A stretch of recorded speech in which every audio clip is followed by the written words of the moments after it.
Apple'ın CEO'su yılda 74 milyon dolar alıyor ama asıl kritik soru şu: bu para maaş mı yoksa seni de etkileyen bir hisse mekanizması mı? Az sonra en kritik kısmı konuşacağız. Bu ücret paketi yatırımcı için ne anlatıyor? Merhaba sevgili yatırımcılar, bu videoda konumuz Apple'ın CEO'su Tim Cook'un 2025 ücret paketi ve bunu Apple'ın performansı ile şirket yönetimi açısından ne anlama geldiği. Bu videoda 3 şeyi netleştireceğiz. 74,3 milyon doların yapısı ne? Neden çoğu hisse?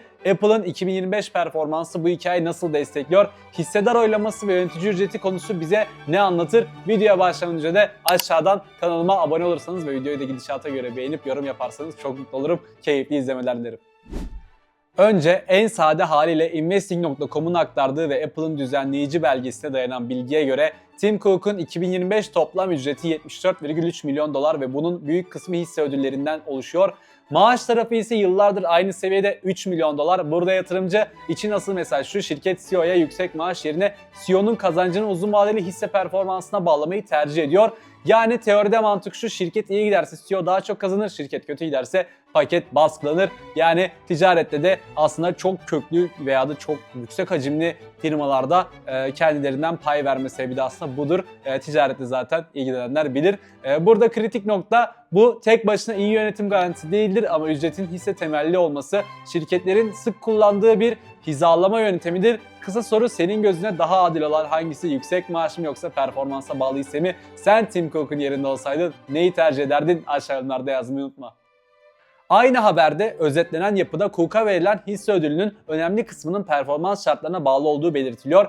Bunu çok basit anlatacağım sizlere. Bazı hisseler zaman geçince verilir, şirkette kalma şartı gibi; bazıları ise hedefler tutarsa verilir, performans şartı gibi. Bu tarz paketlerde amaç yöneticinin odağını bir çeyrek yerine birkaç yıla taşımak. Ama burada şunu da söylemek gerekiyor: şartlar ve hedefler belgede yazar. Yatırımcı için doğru yaklaşım bu paketin neye göre verildiğini okumaktır. Zaten bu yüzden proxy bölü ücret raporu gibi dokümanlar önemli oluyor. Yani burada da şirketi detaylı takip etmek ve sürekli açıkladığı verileri bilgili olarak bilgilenmek için edinmek lazım. Onları okumak lazım.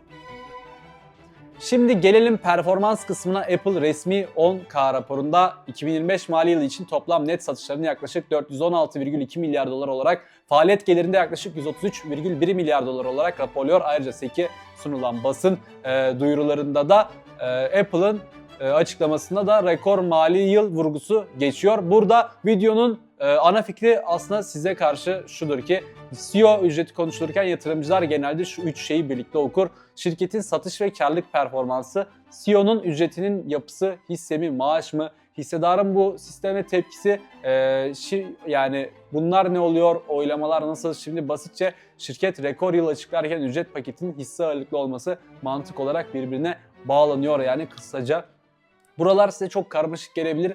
Çünkü burası biraz daha şirket yönetim tarafına hakim olan insanlar için biraz daha anlam yüklü ifadeler. Fakat sizin anlayacağınız şey, yani burada bizim üstümüze düşen bu beklentiler ne kadar gidiyor? Tim Cook'un ne kadar farklı bir performansı var? Şirketin hedefleri neler? Oralardan da pay biçmek ve hisseyi daha da yakın takip etmek.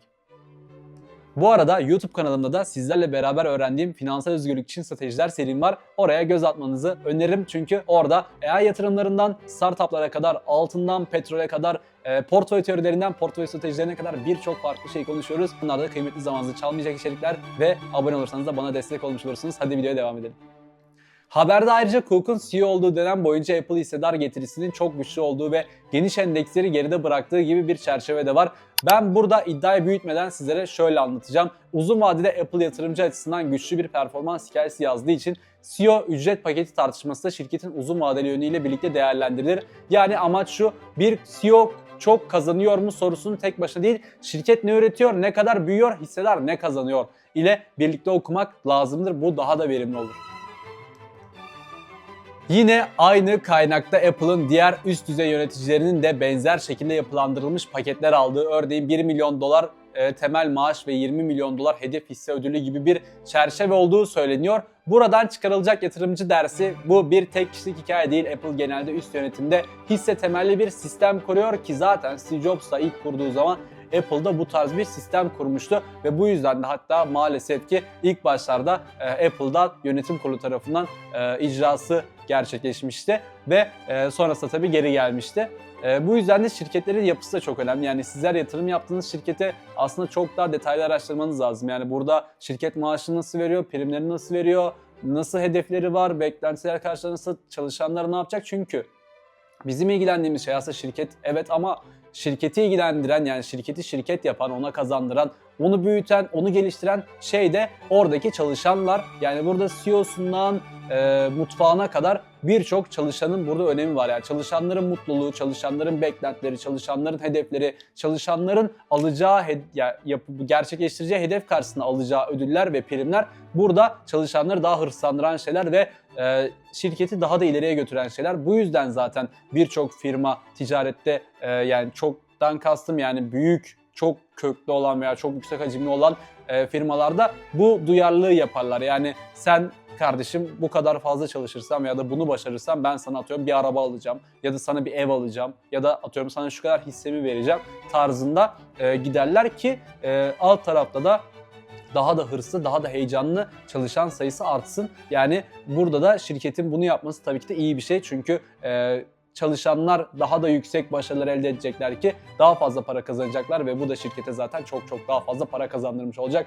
Bu yüzden de bir şirketi analiz ederken sadece şirketin üstünkörü analiz değil ya da sadece ve sadece grafik analiz değil. Maalesef herkes artık sadece grafik analizi yapıyor. Sadece grafik analiz değil, o şirketin yapısına, bilançosunu da geçtim, çalışanlarına kadar analiz etmek daha da faydalı. Yani elimizde LinkedIn gibi güzel bir platform varken bunu niye kullanmayalım? Orada zaten çalışanların, ekiplerin ne değer ürettiğini, neler yapmaya çalıştığını sosyal medyada veya da diğer platformlarda görebiliyoruz. Bunları da araştırmak çok önemli.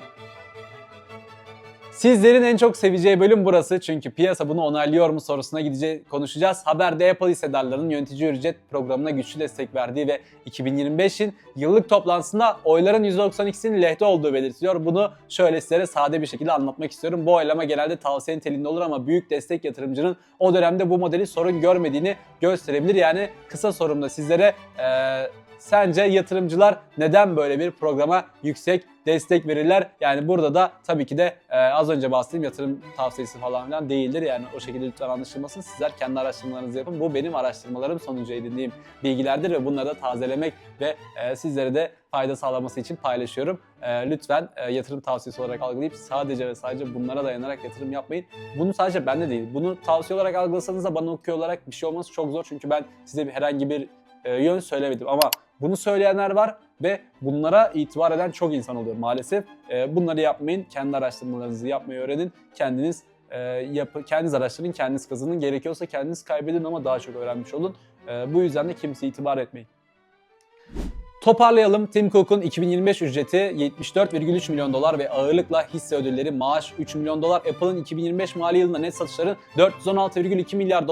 Faaliyetlerin ise faaliyet gelirlerini $133,1 milyar olarak raporluyor. Hissedar oylamasına ücret programına destek %92 olarak aktarılıyor. Şimdi yorumlarda size tek bir şey soruyorum. Sence CEO'ların ücretinin çoğu hisse mi olmalı, maaş mı olmalı? Hisse ise hisse, maaş olarak maaş yazıp tek kelimeyle seni yorumlarda bekliyorum. Bunun dışında içerik fikirlerin de varsa eğer onları da aşağılarda yazabilirsin ya da dikkatini çeken konuları.